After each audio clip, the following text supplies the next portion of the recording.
Welcome to this week's episode of the In the Bank podcast, featuring your two hosts, myself, Rohan Kapoor, Jackson Fanger. Jackson, how are you doing today, dude? I am fantastic. It's Saturday. The birds are chirping. It's not 145 degrees out, so I'm chilling. Yeah. I'm pretty good. How you doing, man? No, it's a great day. I've had a really fun week. I'm really excited for today to watch the UFC fights, and then obviously tomorrow stand up live. Been a great couple of weeks, dude. Even the 100 subscribers. To our loyal 11 people, we will be making an in-person podcast pretty soon, so stay tuned. Here, let's start off with this. We're going to go watching the fights in a few hours. Who do we have for the main card? Sterling or O'Malley? I like Sterling. Okay. I like Sterling.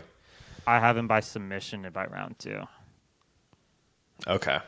I think he gets on his back, and I don't know if he finishes him, but I think it'll be a pretty easy. It'll look easy. He'll just kind of control him on the ground. But Sean's pretty dangerous too. Like, he's got those long limbs. He hits pretty hard, so he's got to be careful. It's not like Sean's a pushover or anything, but I think I like Sterling. I just don't like white people with cornrows, dude. That's just like one of my least favorite things to see. Yeah, I'll say so. I am not a Sean O'Malley fan, like, just because of the way he looks and the sort of brand that he's chosen to go with, Yeah. Not a fan of it. But I will say, so I used to do a lot of jiu-jitsu, and I've rolled with him before once, and he was just playing around. Like, I was a white belt, like he was just being a nice guy. And that's what he was. He was a super nice guy, like really just good person, like wasn't an asshole, very like respectful role, and just, did the thing, got out, like wasn't, he's a nice guy actually, despite the, the show or whatever. Yeah, I mean, I think for one, I think the MMA community, it seems like, unlike other sports like basketball or football, they seem to interact a lot closer with their fans and do more normal things, right? Like Israel Adesanya going on podcasts all the time is like, LeBron would never be on a podcast unless it's like the podcast is owned by CBS or Right. There's like a big major the shot, player. dude. Yeah, well, yeah, exactly, right? Like Draymond's been asking LeBron for the past like weeks, like he's been begging him, I need some of that king meat on the podcast. Like he's right. So I think what's interesting. I got a haircut today, and my barber, his brother, is a professional. He is like a D1 wrestler at ASU, incredible athlete, great talent, right? And he was telling me his brother, when they know Sterling personally, they're from New York. When Sterling comes to Arizona to train, that they call upon the local guys at ASU to help train with them. And even Cejudo, whose gym is here out in Phoenix, he does the same thing. He'll go to ASU. He'll kind of call some of the top wrestlers and ask them. Now, they decline Cejudo because they're all Sterling guys, but it's a pretty interesting thing. I actually really like how close the UFC community seems to be with their fans. I don't think any other sport really has that. Yeah, for sure. Those college wrestlers, dude, are dogs. And even like high school wrestlers, those are some of the most, because I did rowing in college, which is there's a lot of like cardio to that sport. But when I was doing jiu-jitsu, I'd go to high school wrestling practices. Or rather, they would come to our gym to do it once a week, and we would practice with them to work on our wrestling. And those practices are the hardest thing I've ever done physically in my life. Just like random high school wrestling practices. Those kids are savages. Like, they do that 3-4 times a week. They're in such great shape. They're so strong. And the whole time they're trying to keep their weight down, so they're not eating a ton. They don't have like energy from a bunch of food. They're really mentally tough fucking people. Shout out wrestlers. Have you dogs? Yeah, for sure. Have you felt like, just generally speaking, there's obviously let me take it back. Obviously, the UFC has gotten really popular, right? Since 2015, right? But have you felt there's been a huge amount of growth with people wanting to actually like do jujitsu, do mixed martial arts, just like the average person? Because even I was looking the other day, wanting to get back into a sport like boxing or jujitsu just to train, right? Because it just like looks like it's a great like mental exercise. One sec. Yo, Griff. My roommate's back. I'm recording right now. You want to come say hi? Yeah, sure. This is our first unofficial guest on the podcast. This is. Howdy. What am I looking at? I don't know. You're looking here. Gotcha. That's the camera. Is that your brother? Griff, say something funny. I don't have anything funny for you. You guys are the comedians. Fucking Jesus Christ. Ask him if he's circumcised. What are you guys talking about? Are you circumcised? Yeah. He is, yeah. We all are. Good job. Fucking gang. White people. Is he not? Are you? Nope. He's got a little sheath. Oh, good for him. Good for him. It's Are a you hoodie. seriously not? No, I'm Indian. I didn't know that about you. Yeah, I'm fucking Indian. I was born in India. Is that common there? So like there's a billion people in India that just are walking around sheath. It's only in the U.S. where it's like or what it's do you common. call it? Yeah. All right. Let me Anyway. look up. Or anyway, I want to see you yeah. keep talking. I'm gonna look something up real quick. Okay. What were we talking about? Oh, mixed martial arts. Yep. No. So I was just saying, like, there's a huge, what do you call it? Like, I've like noticed, like, there's been a huge amount of people who are not like professionally fighting, but are like signing up for boxing gyms, who are signing up for like mixed martial arts classes and stuff like that. Like as of recent, right? Because I used to feel like it used to be like kind of football and basketball were like what people would kind of like just play, and like baseball. But I feel like MMA, like kind of as a sport, is kind of becoming even like the average person is going to try to like just do it now. You know what I mean? Mm-hmm. Yeah, I think so. Like back in the '70s when Arnold and all those guys were doing bodybuilding, because like before that, people really didn't lift weights a ton and work out.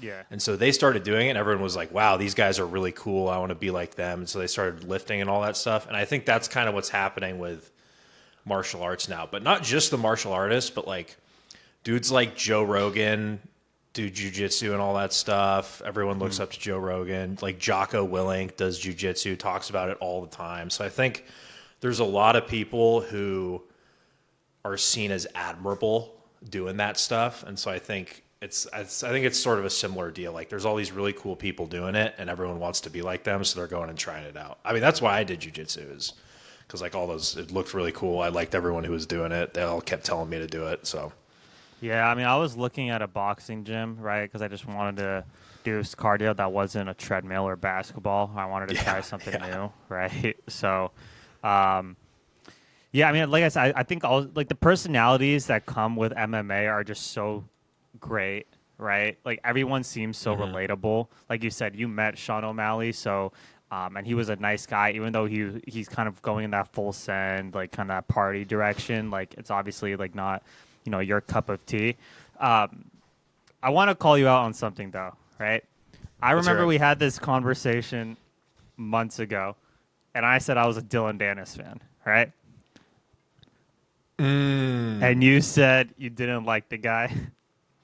All right. I did. That's my goat. Let's be Dude, clear. He's already won the fight. 180 on from where I'm sitting. 180. I love the guy. I love him. He's awesome. I'm sorry to everyone who I ever said that Dillon Danis, and I said anything remotely negative, because I love a good heel. It's my favorite. That's why Chael Sonnen's my favorite. That's why Conor McGregor's my favorite. I love a good heel. And this is the greatest heel turn I've ever seen. Ever seen. But the crazy thing is, right? He went into the fight as like the villain. First of all, I didn't give a shit about the fight at all, right? Prior to him going on his Twitter rampage, I did not care. I do not care about KSI's boxing. I'm not going to ever pay for that shit. This is the Dillon Danis show. Going into that fight, Dillon Danis was the villain. he he has shot on Logan and KSI so much. He's the hero. Like I don't know what it. I never cared what Logan Paul does. I just dislike the guy so much more now for absolutely no fault of his. Because Dillon is just that dude. Like a big Dillon Danis fan, bro. Big Dillon Danis fan. I would like to see like a before and after on his Twitter followers. Yeah. Like, you know what I mean? Before he went on this rampage over the last week and then after, because I've talked to like 5 people who have all followed him because of this. Like, so he's crushed it there. And it's funny shit, dude. Like I just mentioned, because he used to be, I don't know if he still hangs out with Connor all the time, but they used to be boys, and you can tell there's like a little influence there, right? Because Connor's doing the whole "your wife sent me DMs" and like doing that whole thing. This is that like turned to 12, you know? It's incredible. I'm such a fan. Like I've got it open right now, actually, his Twitter, and it's constant. Dude. Oh yeah, I mean we should honestly. I wish we could like have like a Dillon Danis update that would just like pop on the screen every single time he tweets. It's literally like that. Have you seen that picture? It's like, hey babe, wake up, like new tweet. It's like thought Elon Musk needs to thank fucking Dillon Danis, dude, because that dude is single-handedly saving Twitter right now, bro. Like people are upset. Like no one is talking about what Elon's doing with Twitter because Dillon Danis has single-handedly saved that thing.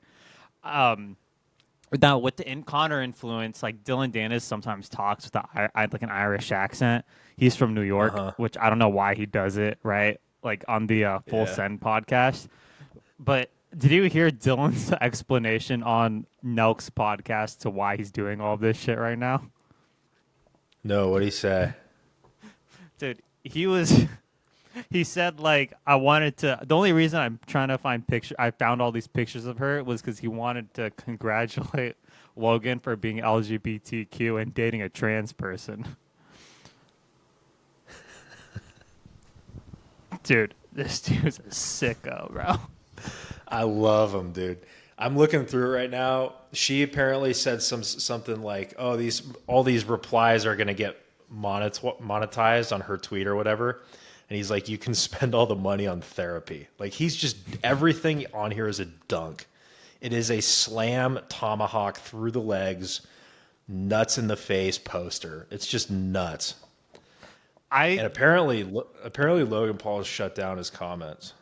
Yeah, so Logan shut down the comments. He's apparently had his legal team threaten to pull the fight if Dillon doesn't stop. Oh man. Yeah, and you know the crazy thing is, here's my thing, dude. Go on. You go first. You go first. No, you go. You go first. Oh, okay. You go first. I'll go first. Okay.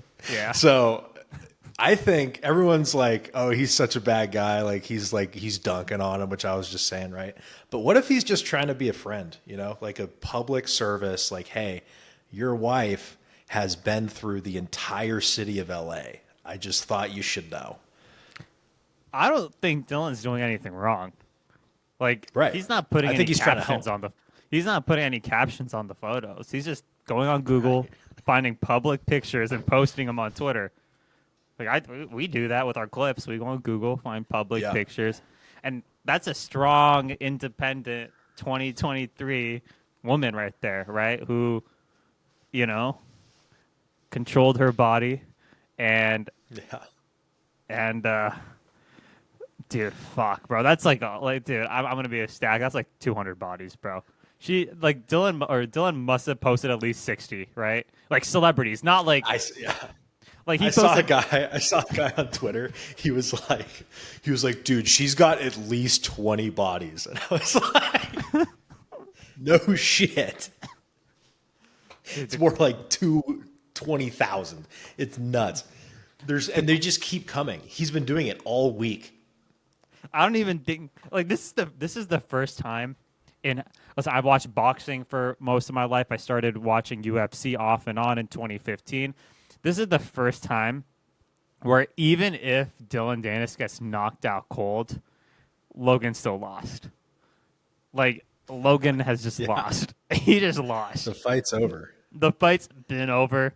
The card, like the Dillon Danis is the main event. He's not the co-main. He's the main event. Do you think? All right, realistically, right? Do you think Dillon has crossed any lines? I don't know. I mean, maybe, but here's the thing, man. Like, who decides where the line is, right? Like, you're talking fights. So, one of the greatest moments in the biggest fight in the UFC of all time is when Conor crossed lines with Khabib, right? Mm-hmm. And then another great moment in UFC is when Conor told Dustin Poirier his wife was a Jezebel and she was in his DMs. Greatest. And then Chael Sonnen telling Tito that his wife made a bunch of money with her mouth. Like,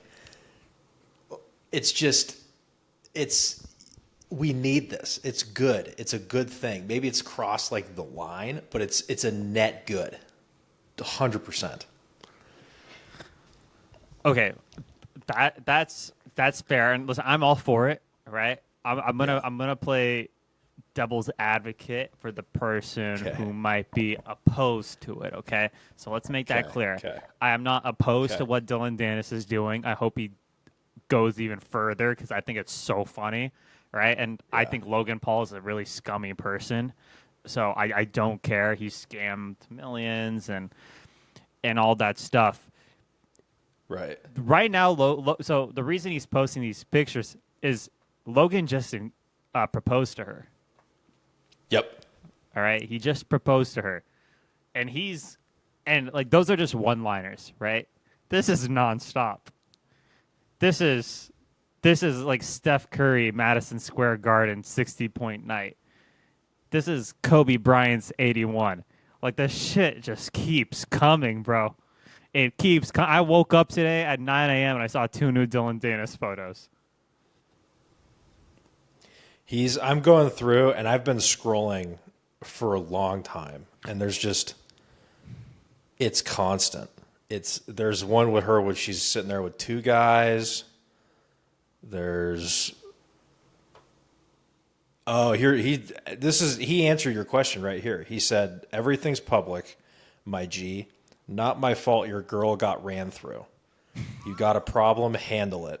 October 14th, live on pay-per-view. See, he's working. You know who's stoked that he's doing this is KSI, who's putting on this event.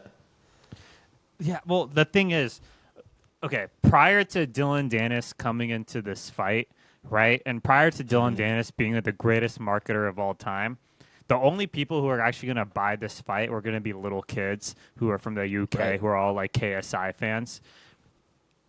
We are going to be at my house. We're going to be getting people over to watch Dillon Danis fight. That is going to be happening. I want to see this. This is the first celebrity boxing thing I'm going to watch. Like, I'm so interested. Yeah, I mean, I've seen the Jake Paul and like Diaz and like all that stuff, but this is the first one I've actually found genuine interest in, like the build up. I'm going to watch the press conference, right? Because that's going to be a shit show. Because Dillon and I don't know if you've seen this. Dillon Danis threw a cup of coffee at KSI. Have you seen that video? Dillon Danis. So Dillon Danis and KSI were supposed to fight, and then Dillon Danis pulled out like always. But before, leading up to the fight, Dillon Danis took a cup of coffee and he just chucked it at KSI. KSI didn't do anything, right? Dillon Danis is one of the greatest marketers. Now, in terms of actually what's going to happen in the fight, who do you actually think is going to win, right? I know we already declared Dillon the winner. Yeah. I don't know. So I've never watched either of them box, so I have no idea. I think what I do know about psychology, though, is I think Dillon has the edge, if you know what I mean, just because, like, you don't want to go in there and fight angry because you'll get tired real fast, and it's not like I would imagine that Logan Paul's not the most technical boxer out there, so he's going to go out and throw a bunch of heat, and as long, you know what I mean, it's not like it's going to be I think he's gonna lose probably in a decision, I would guess. Yeah, he fought Floyd Mayweather, and he looked horrible. Yeah, I I didn't got- watch that. I got- Floyd's a fucking scumbag too. Yeah, I mean, Floyd didn't pay Logan, which is actually kind of great Yeah. to hear, which I think is Well, awesome. yeah.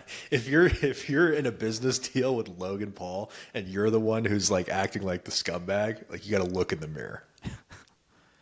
Yeah, I mean, I saw even an interview with Bud where he even said, like Floyd Mayweather, like he was the guy who apparently beat all the promoters, right? Because boxing used to be crippled by that, right? Like Mike Tyson and his story and all that, and then everyone was thinking, oh, Floyd's gonna spread this game to all the young fighters, and he just became exactly what he was trying to avoid. He just became the scumbag in boxing. He's yeah, but Floyd will chase any. Floyd is one of those guys who will chase money at all costs, and I respect that, right? But I think a guy like him should not be fighting someone like Logan Paul in an exhibition, right? Or a Japanese. Yeah, well, kickboxer. that's the even weirder one is the Japanese one. I don't know, but it's whatever. Well, that He's guy. doing Well, his thing. so He's not hurting anyone except his wife. Well, Japan is having a huge increase with combat sports. There's a no, I don't know if the boxer. There's a boxer. He's like 130. He's a really light guy, fucking demon. I know you don't like boxing, and when we went to Twin Peaks, you were pissed off that one of the Very undercards. pissed. Yeah, Very but pissed. I think it's like Japan. He's from Japan's just building athletes in general, but yeah, there's a huge fighting scene there, so I get that one. But I don't know. I think like when you're like a Gotcha. legend, bro. I think when you're like a legend in the sport, I mean, he's like the GOAT boxer. Like that's not an argument, but I think you shouldn't. Yeah, no, he's incredible. He's one of the best to ever do it, if not the best, for sure. Yeah, and He also did dodge a lot too. That's kind of, but boxers all dodge. That's kind of how it is, and it's part of the fault is because of the boxing promoters. Because like if you ever lose, because like in the UFC, if you lose a fight, like it's not like as bad as if you lose one in boxing. You know, like in the UFC, like you kind of have to recover and like win a couple more, but then you can get back to it. You can get back to a title shot. Whereas in boxing, it's like they just kind of, if you lose a bad fight, like you're done. You know, so it makes sense why they dodge a little bit more there because there's a lot more risk. But Yeah, you know who I was really pissed. You know who I was really pissed off when they lost for the first time. When Kamaru Usman lost for the first time, I was really pissed off. Not because he lost, just because he had to go on Joe Rogan and explain why this loss was good for him. And it was just, you know how this guy talks. He's a Connor wannabe, and it was just he's just so fucking like you hate Izzy. I think Kamaru Usman is the most corny dude in the UFC. Yeah. I would agree with that. I like Kamaru more than Izzy because of the way he fights. But he is they're corny in different ways. Like Izzy is authentically corny. It's like okay. I feel like that's actually who he is. He's just kind of a dork, you know? And like Hey, he comes on comedians paints his podcast. nails. Hey, listen, he comes on comedian. mean, Don't ruin yeah. anything right now. Let's well, hold out. Keep saying nice stuff. Izzy, I'll fight you. Izzy, he'll kick my Izzy, ass, I'm a big fan. I watch your dancing videos on TikTok too. I'm a big Izzy. When big fan, dude. Big fan. Please, someone clip this 3-4 years from now. Izzy, come on the podcast, right? We'll dance with you. Izzy, you can tell me why I'm wrong. You can tell me why I'm wrong about you and your painted fingernails. You can explain it to me. Why a man who fights for a living is doing that. Insane behavior. But I think he is who he is. Like he acts like who he is. I think he's very authentic. I think Kamaru Usman is the opposite of that. I think I get it, you want to sell fights or whatever, but I think if he were more genuine, I think he would sell more fights, to be honest, because I think he's an interesting guy, but he likes the sound of his own voice, Yeah, I mean, he does the Connor impressions. I think it was you who showed me that video of him just like, Yeah. just doing the. I mean, here's the like someone like Kobe Covington too. Like he, like that's all scripted, right? Like that's 100%. that's an act, right? He's Right. not like I don't know. I don't know how much of a draw he was really before that. Right before he became this, he probably liked Trump. I'm pretty sure most guys in the UFC are Trump supporters, right? But like that's an act. He's playing up certain parts of his character. I think he is probably a witty guy, a little bit of a shit talker, but he's turning that all up a ton for the. Well, he was about to get fired. The story is he was about to lose his contract because he wasn't selling anything, and he went and won a fight, and then cut this crazy promo afterwards. And I think he mentioned Donald Trump, and he like called the next guy out who he wanted to fight, and Dana gave him a new contract, but he went into that like they didn't want him, and so it's a classic like the UFC's a business. You got to sell the fights, like that's what gets you in. That's why Sean has a title shot this weekend, is because he sells fights.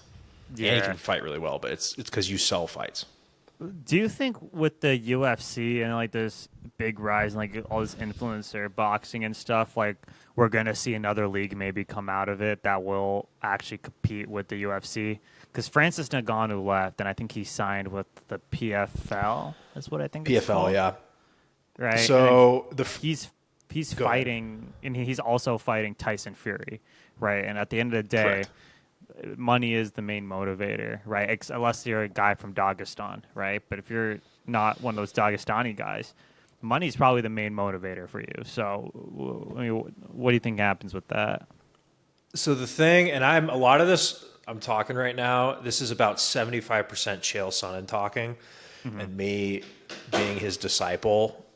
I share many of his opinions, but about 25% is sort of how I think about this. But with the Francis thing, it's weird because Francis is one of the most interesting people maybe in the world. Like he was literally a slave in the Congo, digging in mines, escaped to France. They kicked his ass out. He escaped again. I think he did it like 2 or 3 times. Yeah.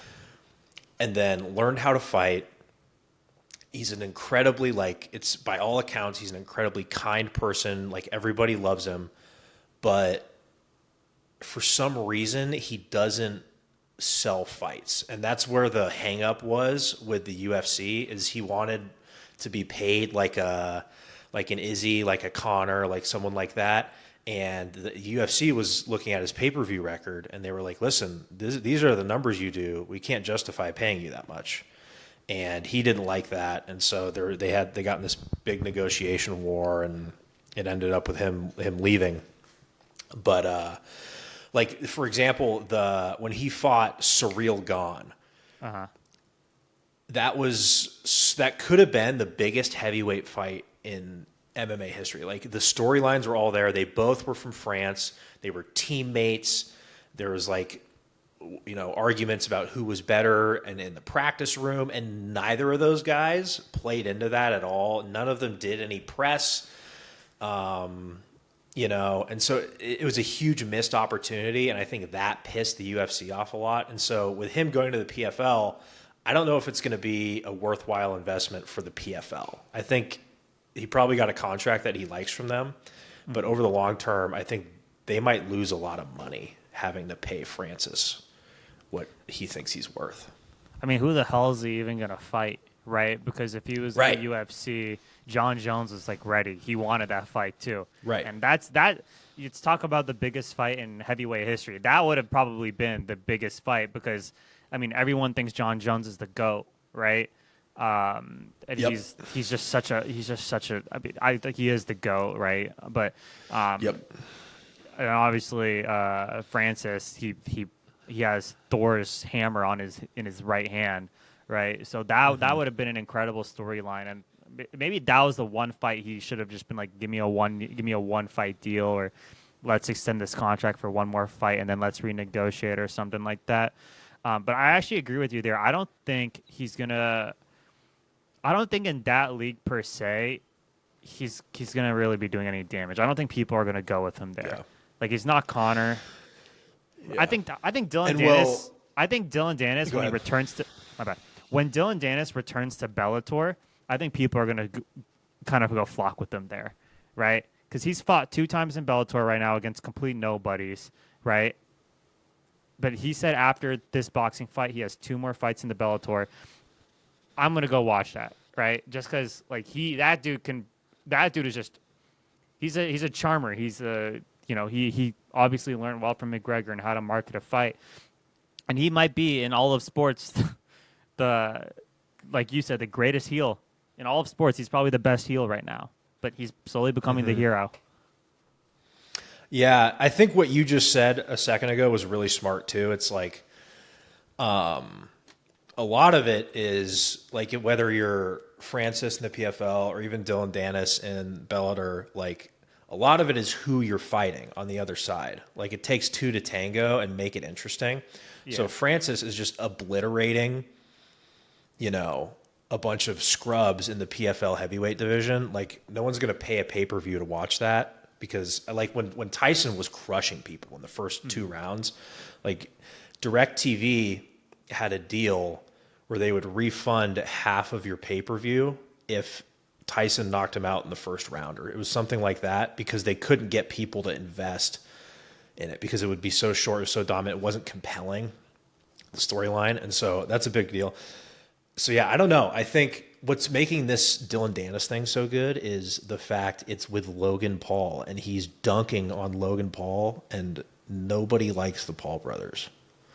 I think, and Dillon also is bringing a new age group to the right. I think that like we've been talking about MMA for the past 40 minutes. Like 90% of other comedian podcasts do that. So welcome, Right. so you're gonna hear that, but he's bringing a whole new age group. Right, like I'm like kind of that mid-20s, right? He's bringing a whole new age group to that scene because otherwise it was just 17-year-olds max, right? Like there's no like maybe 20 max, right? No, like no one is gonna hang out with their boys and plan a night to go watch that fight, right? Like let's go to a bar. Like it's one of those things like, hey, if you guys want to kick it, I'm gonna find an illegal live stream. Let's go watch it. Dillon Danis is making this an event for us, and I really hope. Dillon, please do not pull out of the fight, dude. Right? Like you've already won. You've already won. We are going. I'm gonna watch you in Bellator. If he needs to drop some merch too. Now I will 100% buy some Dillon Danis merch. Are you kidding me, Dude? That's you. You're right. You're 100% right. He probably has it. This is the greatest marketer, and he's fought 2 fights, hasn't fought in 4 years, has managed to stay relevant, right? And is now probably the most. This fight with Logan Paul is now way more hyped up than Tyson Fury versus Francis. That exhibition there, I don't even know when that is, and I'm a boxing fan, right? I'm a huge boxing fan. Yeah. I do not care about that because I know Tyson's just going to obliterate the poor guy, right? Unless Francis. No, actually, I don't think Francis can land a clean. Lucky shot on him because Deontay Wilder, because Deontay couldn't do it. Deontay did it, but it didn't. Unless you talk about the first fight, Deontay couldn't knock him out cold, right? I don't think Francis can. Yeah. So, yeah.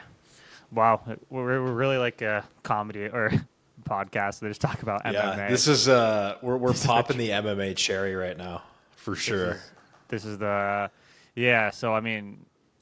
Yeah, it's good. Going to stand up live. Tyson Fury's a dog, man. Yeah. His brother's yeah. fighting KSI, dude. His fucking younger brother's fighting KSI. It's just. Is that what's happening on October 14th? That's the main card. Yeah. KSI versus He's the Tommy. only guy to beat Jake Paul. Elite company right there. So sad, dude. That dude's brothers. It's crazy. I think he's probably undoubtedly the greatest heavyweight of all time. After Ali. Tyson's number 2, and his brothers was on Love Island, and is fighting Jake Paul and KSI. It's a sad thing. He's a handsome guy, though. Oh, very, dude. Yeah, for sure.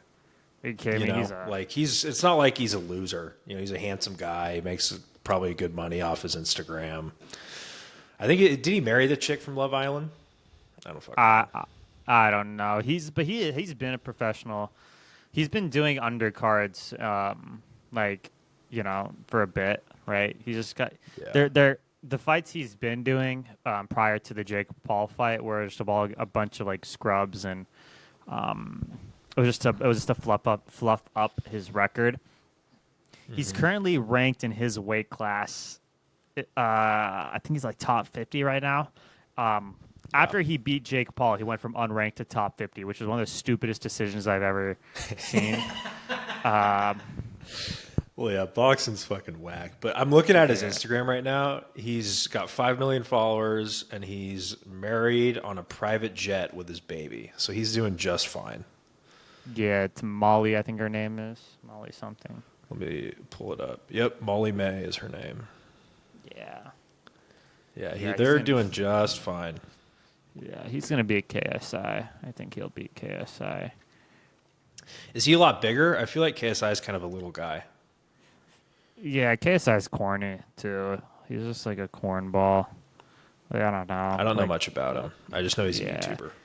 Yeah, I watched KSI when I was a kid. I was like really big into sports video games and stuff. He was probably he's an icon in that sense for sure. Like he paved the way for a lot of those sports guys, but when it comes to this fighting stuff, he's like kind of corny sometimes. I don't know. I don't really care. Okay. So did he start by doing like 2K videos or like FIFA videos or something? Yeah, so he started with FIFA. Okay. And he used to his videos back in the day were crazy.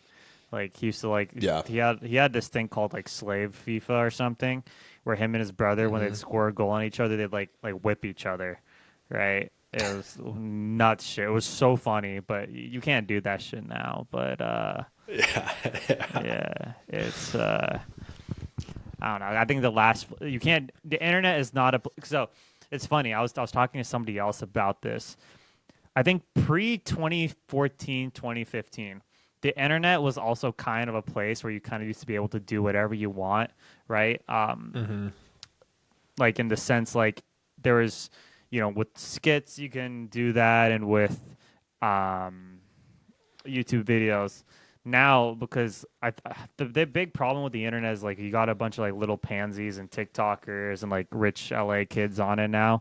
That's kind of been shut down till you have to kind of be like a corporate shill. Comedy's like comedy's the last place where you can kind of say whatever you want. But I've always found it interesting. Like do you think comedy will ever go to a place where obviously there's still some taboos you can't say, but do you think comedy's ever going to go to a place where you have to follow a set of guidelines? Yeah, I don't know. I hope not, obviously, because I don't know. A big reason I like comedy is because I like to push people's buttons a little bit, but it's got to be funny, right? Like you can't, it's like, because I think you've said this before on here, but like, we go to open mics and like you get some white guy up there and just starts saying the N-word or some shit. It's just like, well, that's not funny. There's nothing creative about that going on. You know what I mean? It's just like, so I think my answer is just like, as long as it's funny and as long as it's genuinely funny and you're doing something original or creative or you're bringing something to the table that's like positive as well as, being a little controversial or whatever, I think it'll be fine. I think everything's sort of like, it's like a pendulum, like people are really sensitive over here. And I think it's starting to swing back to where it's like over here, and then we'll kind of, because it's like the economy, right? It's like you get your fucking down, it's like it crashes, and then like it kind of builds back up and it crashes again. I think that's kind of how this stuff is too. Okay, interesting. Explain that. So you're saying it's a pendulum in the sense that people, like for some periods of time they get really offended, and then for some periods of time they're just like people just don't care. Is that what you're saying? Yeah. So like if you look at like our parents or like even our grandparents, or at least mine in America, because are your grandparents from here? No. I just wanted to check. But like you talk to them a little bit and it's like they So like in the 70s, right, is a good example. Or like the 60s and 70s, there was like the civil rights movement and the war in Vietnam. And there were a bunch of hippies and they were all doing acid and smoking a bunch of weed. And they were talking about like how these things that we were doing were wrong as a society, as a country or whatever. And there was a lot of truth to what they were saying, right? Like not everyone was equally protected under the law. We were fighting this crazy ass war that we didn't need to be fighting. And so they were right about a lot of those things, right? And then as it kind of got it, but there were also things about the hippies that were super fucking annoying, right? They were just spreading STDs everywhere. They were fucking dropping acid in the streets. They were all homeless and like nobody liked to be around them. And so they kind of got the progress of like, all right, let's get the Civil Rights Act in here. Let's get out of Vietnam. Let's treat our veterans a little bit better, right? And then it sort of goes into the 80s and 90s with like Reagan and Bush, where it's like, you know, Nancy Reagan fights the war on drugs and she wants to censor TV because everything has gotten too crazy now. And so the people who are more conservative and like, you know, sort of, they start to change some things because it goes too far this way. And then so it swings back that way. And then you get like into the 2000s and there's like there's all the gay stuff and the PC stuff, and it sort of starts swinging back this way. And then around like 2015, like you were saying, it kind of gets to the peak over here. And I think it starts swinging back, you know, probably around 2030-ish. I bet you it's going to be a pretty conservative time. Like, and then I think it'll swing back again. We'll probably see it happen a few more times over the course of our life. That's how I like to think of it. Because if not, it just seems kind of crazy, but I could be fucking full of shit. Who knows? No, I get no. That's actually a really interesting concept. The only thing I would have to that is the people who are okay. The goal for any comedian is to get the special, right? Is to get the Netflix special. Let's call it like that, right? Obviously, now with Dave Chappelle, when he did the closer, we talked about this a couple weeks ago.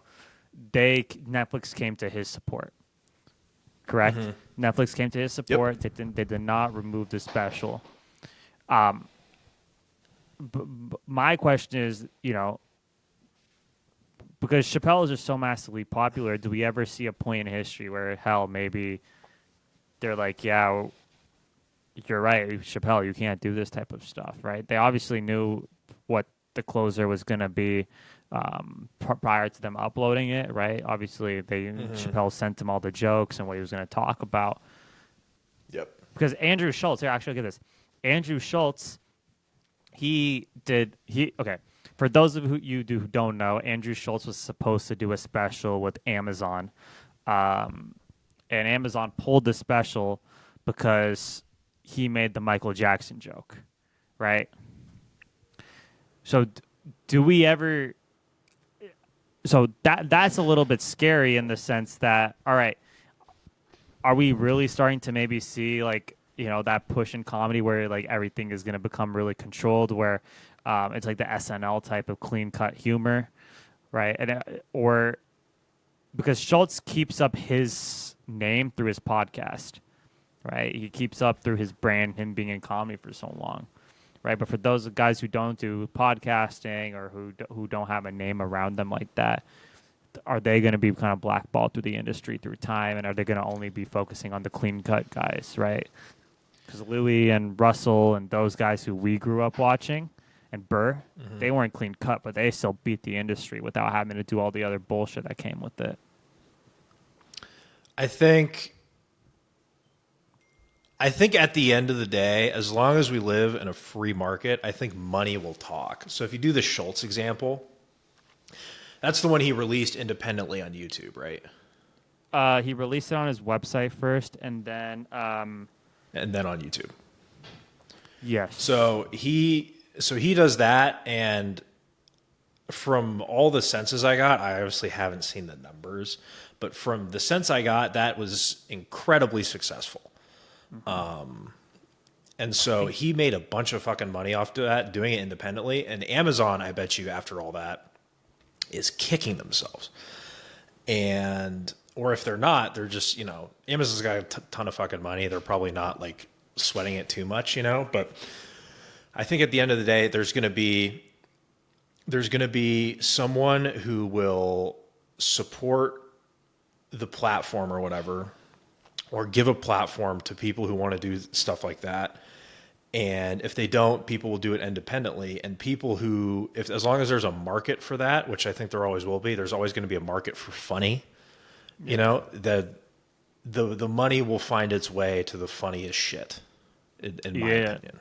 That's fun. That's I think funny. maybe it might get messy with like how it gets done, because YouTube's getting kind of weird, and it's people might have to start posting their shit on Rumble. Like, who fucking knows like what it's going to look like? But I think eventually over time it'll all work itself out.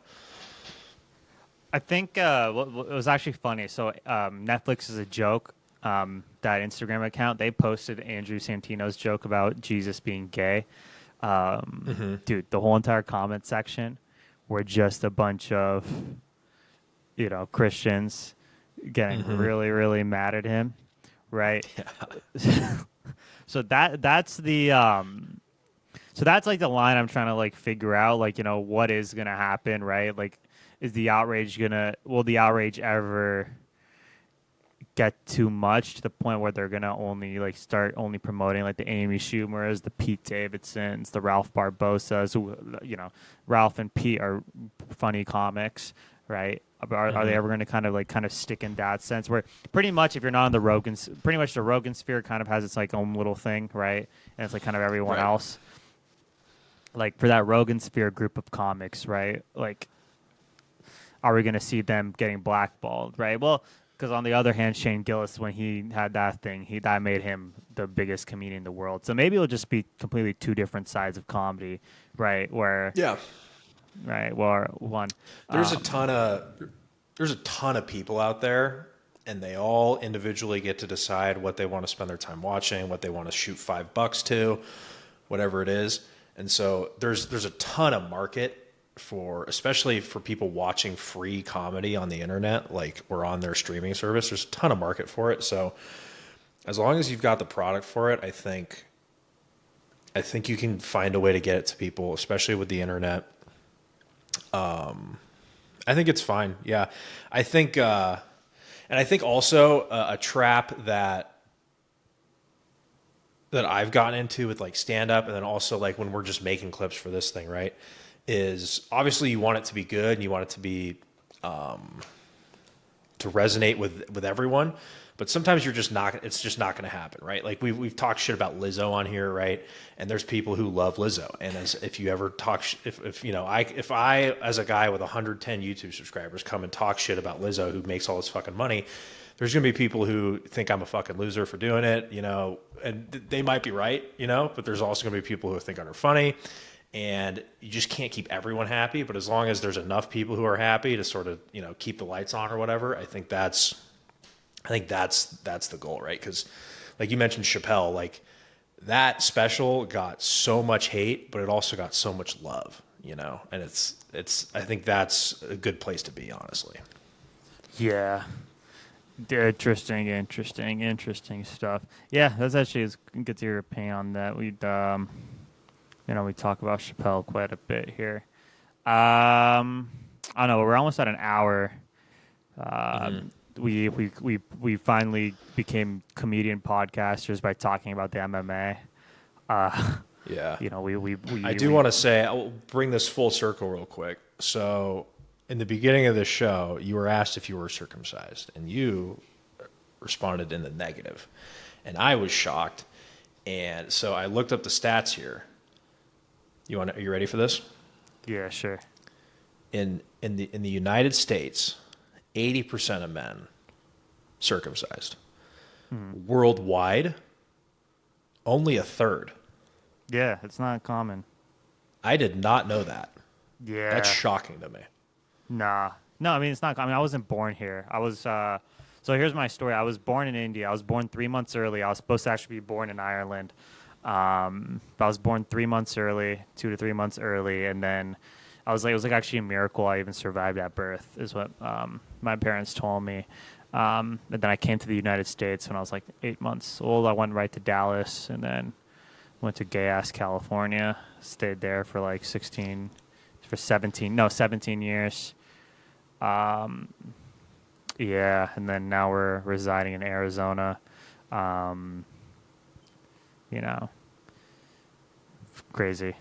I mean, I don't know. That's random stat. All right, we're at an hour. That's super early, dude. Yeah. I don't know. I mean, we're at an hour. Do you have anything else? Anything else we wanted to touch up on? I think we had a good convo. Yeah, it was good chat. I'm trying to think. We talked about Dillon Danis. There's nothing really else in the news, you know. Yeah. I think we're good. Yeah. All right.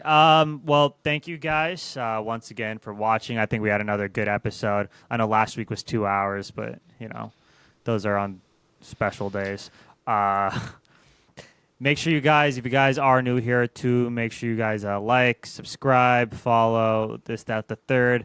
When you see the Lizzo people in our comment section, you know, please fight for us, right? Specifically Jackson. Show them some love. They need it. Yeah. They need it. Yeah. Even though Lizzo is being accused of all stuff, right? It's like worse than R. Kelly apologists, but.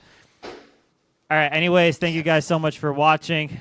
I'll be performing at Stand Up Live tomorrow. I'll post those clips, and then hopefully let us know if you're in the Phoenix area. Right.